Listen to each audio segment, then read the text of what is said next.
बहुत समय पहले की बात है। एक जंगल में एक लोमड़ी रहता था जो बहुत चालाक था, लेकिन साथ ही वो लोमड़ी बहुत ही आलसी भी था। वो इतना आलसी था कि अपना पेट भरने के लिए खुद से खाना तलाश करने में भी आलस करता था, इसलिए वो हमेशा भूखे पेट ही रह जाता था। लगता है आज भी मुझे कोई खाना नहीं खिलाने वाला। इससे पहले कि भूख से मेरे प्राण निकल जाएं, मुझे कोई उपाय सोचना पड़ेगा। लोमड़ी खाना जुगाड़ करने के तरीके सोच रहा था। तभी उसकी नजर पेड़ के नीचे बिल में पड़ी।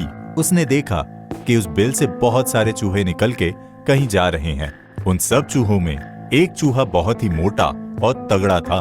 वाह, इतने सारे चूहे एक जगह! अगर ये चूहे मुझे खाने के लिए मिल जाएं, तो मजा आ जाएगा। पर इन्हें पकड़ने के लिए मुझे बहुत मेहनत करनी पड़ेगी। मुझे कोई और तरकीब निकालनी पड़ेगी जिससे ये चूहे खुद ही मेरे पास भोजन बनने के लिए आ जाएं। लोमड़ी कोई तरकीब सोचने में डूबा हुआ था। तभी उसे सारे चूहे खाना खा के वापस आते हुए दिखे। सरदार, आज तो मजा आ गया। खाने के लिए कितने स्वादिष्ट भोजन मिले। सारे चूहे और उनका सरदार अपने बिल में चले गए। लोमड़ी ये सब देखता रहा और रात भर कोई ऐसी तरकीब सोचता रहा जिससे वो आसानी से चूहों को खा सके, और सुबह तक उसने एक तरकीब सोच ही ली। अगले दिन लोमड़ी ने अपनी योजना के अनुसार चूहों के बिल के बाहर हाथ जोड़कर एक पैर पर खड़ा हो गया। उसका मुंह खुला हुआ था और उसकी दिशा सूरज की ओर थी और आंखें बंद थी। तभी चूहे बिल के बाहर आए और लोमड़ी को ऐसी अनोखी मुद्रा में खड़े देख आश्चर्यचकित हुए।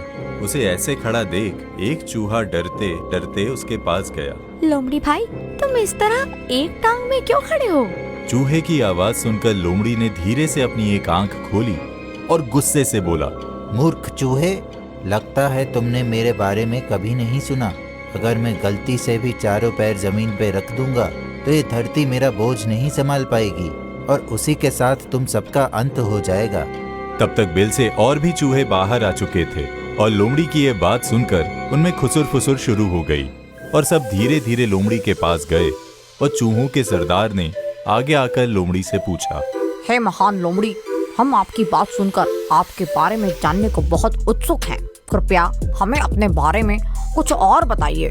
मैंने हजारों वर्ष हिमालय पर्वत में एक टांग पर खड़े रहकर तपस्या की है।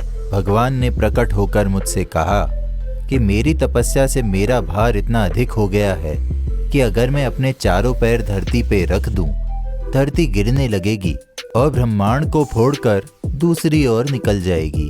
लोमड़ी की बातें सुनकर सारे चूहे उससे प्रभावित हो गए और उसके सामने हाथ जोड़कर खड़े हो गए। लोमड़ी अपनी झूठी कहानी चूहों को सुनाता रहा।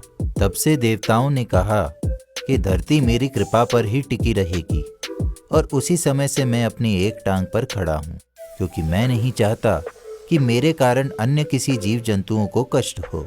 और अगर मैंने अपने चारों पैर धरती पर रख दिए तो अनर्थ हो जाएगा, प्रलय आ जाएगा, सब खत्म हो जाएगा, तुम सब भी।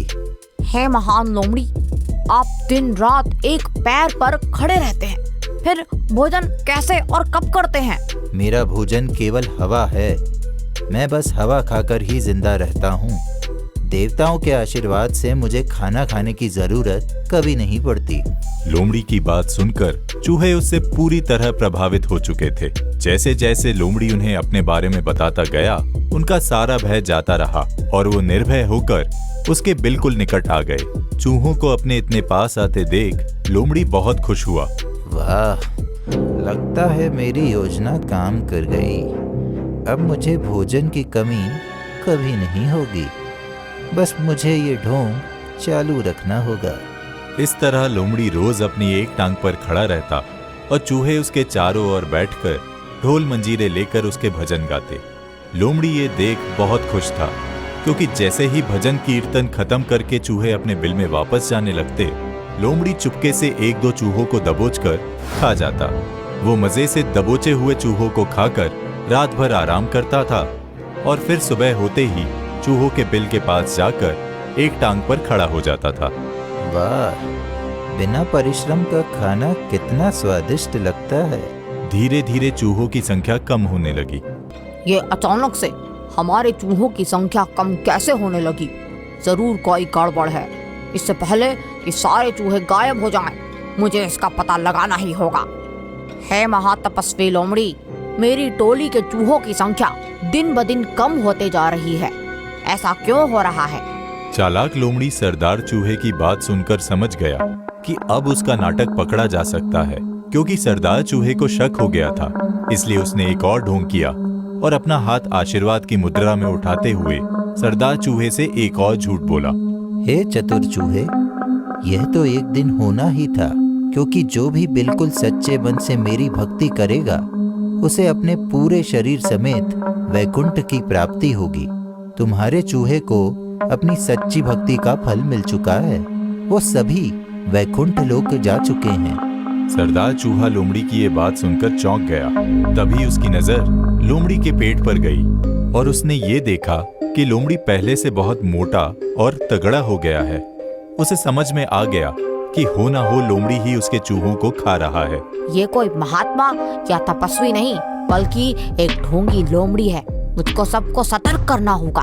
चूहों के सरदार ने तुरंत जाकर बाकी बचे चूहों को सतर्क किया और एक योजना बनाई। अगले दिन फिर से सब चूहे लोमड़ी के पास भजन कीर्तन के लिए गए, पर इस बार सरदार चूहे ने सबसे अंत में अपने बिल में घुसने का फैसला किया। भजन कीर्तन समाप्त होने के बाद सारे चूहे बिल में घुसने लगे।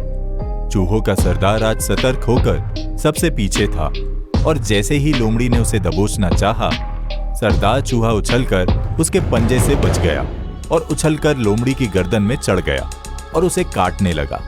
लोमड़ी दर्द से तिलमिला उठा। बचाओ, छोड़ो मुझे। सरदार चूहे के हमला करते ही बाकी चूहे भी आकर लोमड़ी पर हमला करने लगे और उसे जगह जगह से काटने लगे। लोमड़ी